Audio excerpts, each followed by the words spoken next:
Hello, everyone. It is Monday. Well, it's Tuesday. But I am circling back to do my motivation for the week.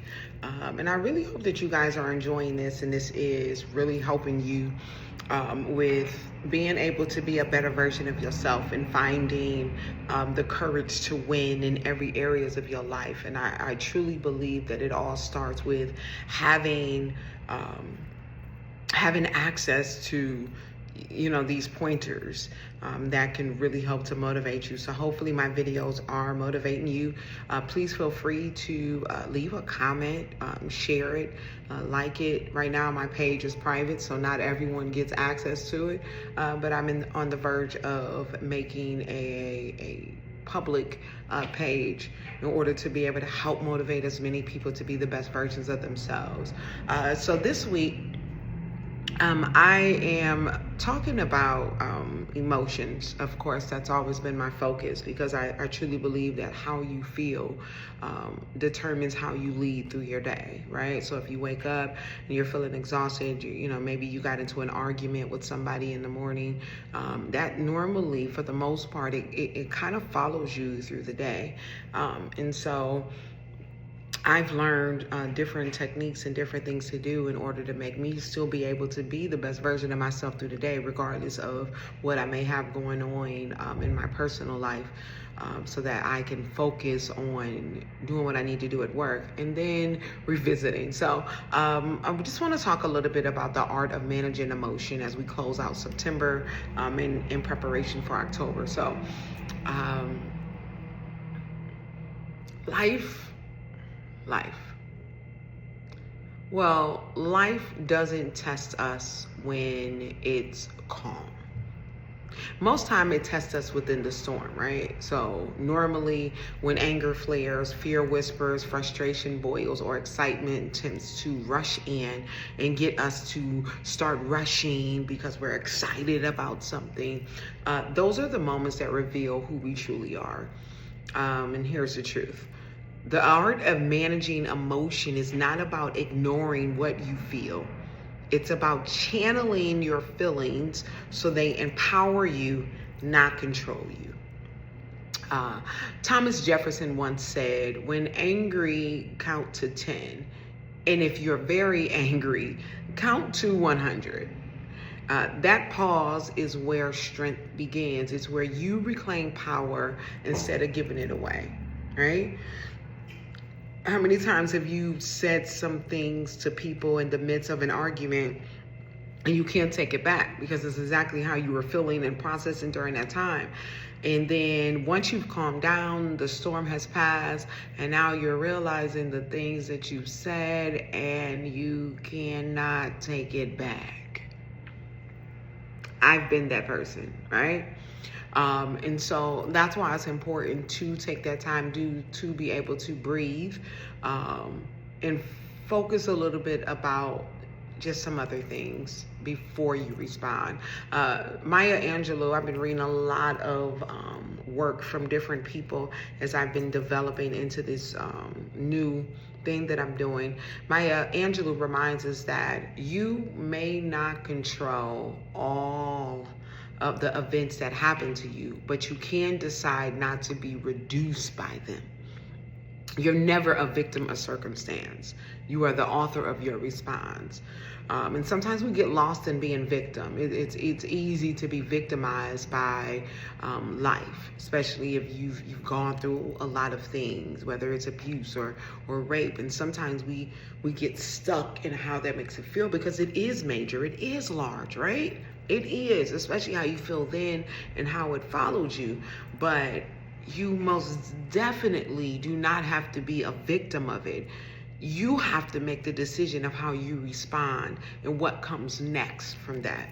And so with that, let's go over some action steps. So the number one thing is, once you feel a way, you need to have awareness, right? Awareness, you need to name the emotion, own it, say, you know what? I'm angry. I'm angry. Or I feel anxious. For all of us that have crazy anxiety, being able to say, I feel anxious right now. Because it's like you need to connect with what that emotion is so you can identify how it is that you feel. Because people are quick to tell you how you feel. They try to tell you, oh, you're upset. Well, until you say that you're upset, you're not upset. You get to decide the name that aligns with the emotion. That is your first act of power. So it's okay that in a heated moment to be able to say, you know what? I need a moment.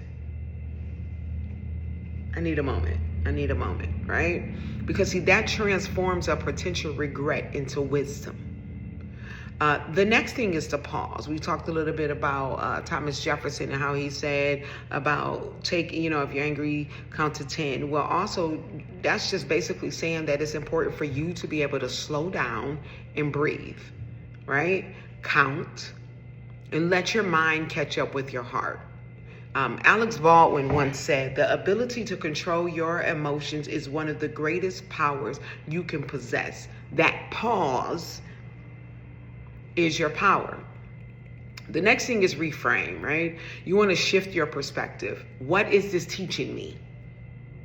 So, for example, say you missed a goal, something that you really wanted, but you missed it.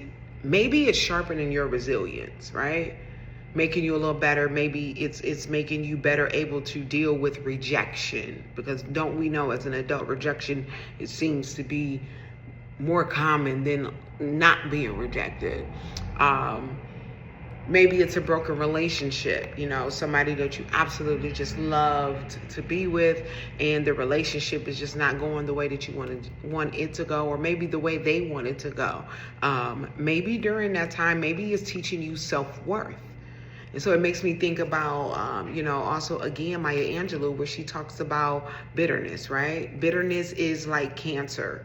It eats upon the host. Her words, not mine. But that's why it's important to reframe your struggle into growth, not regret. The next thing is you want to define your space, protect your energy. And I'm be honest with you, I don't care who it is.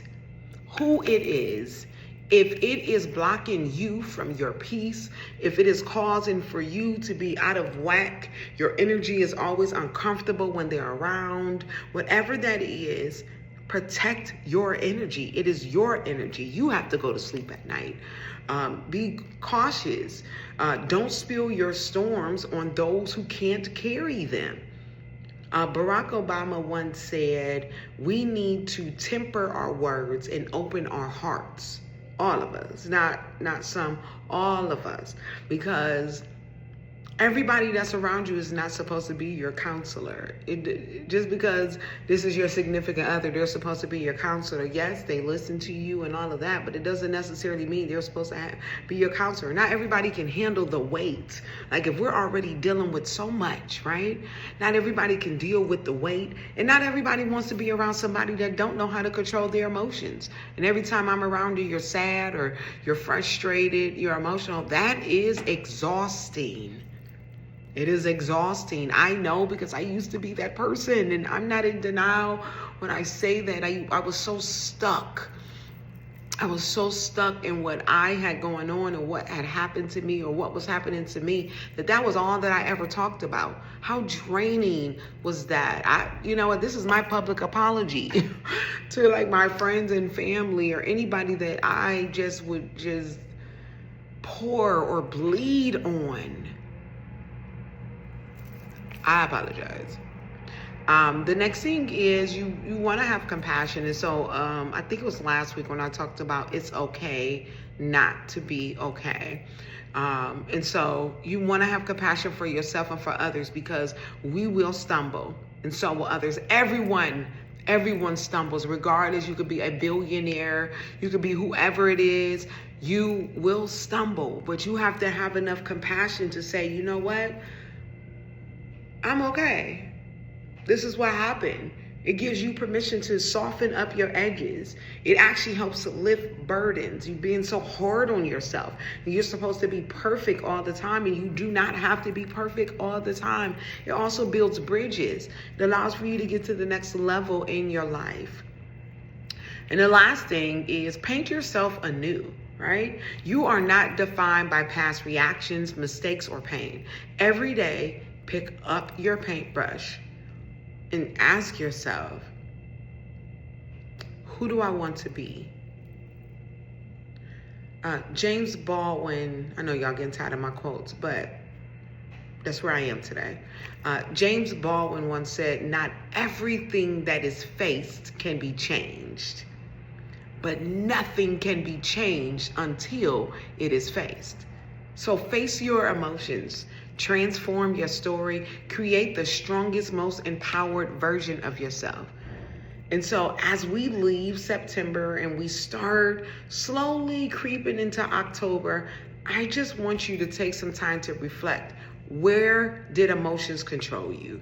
Where did you unintentionally spill your storms on others? And how can you reclaim your peace and strength moving forward? See, October is your fresh canvas. So ask yourself during the month of October, what emotions will I master this month? What goals will I pursue with clarity and courage? And how will I steer my sails when storms inevitably arrive?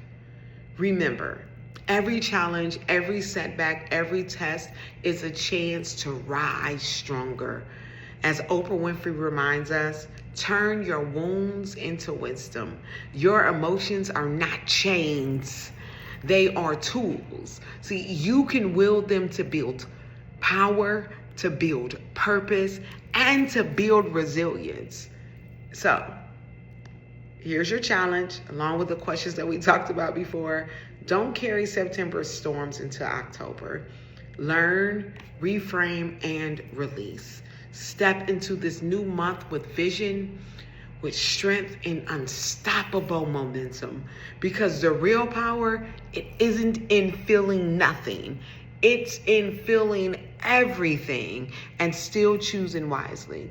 When the storm comes, and it will, remember, you are not the storm. You are the captain. You are holding the sails. So guide them with courage, and you will always, and I do mean always, reach brighter, empowered shores.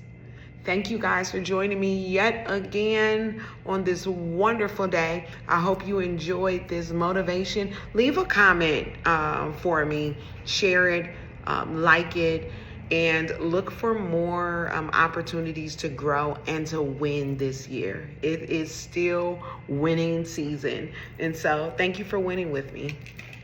Toodles.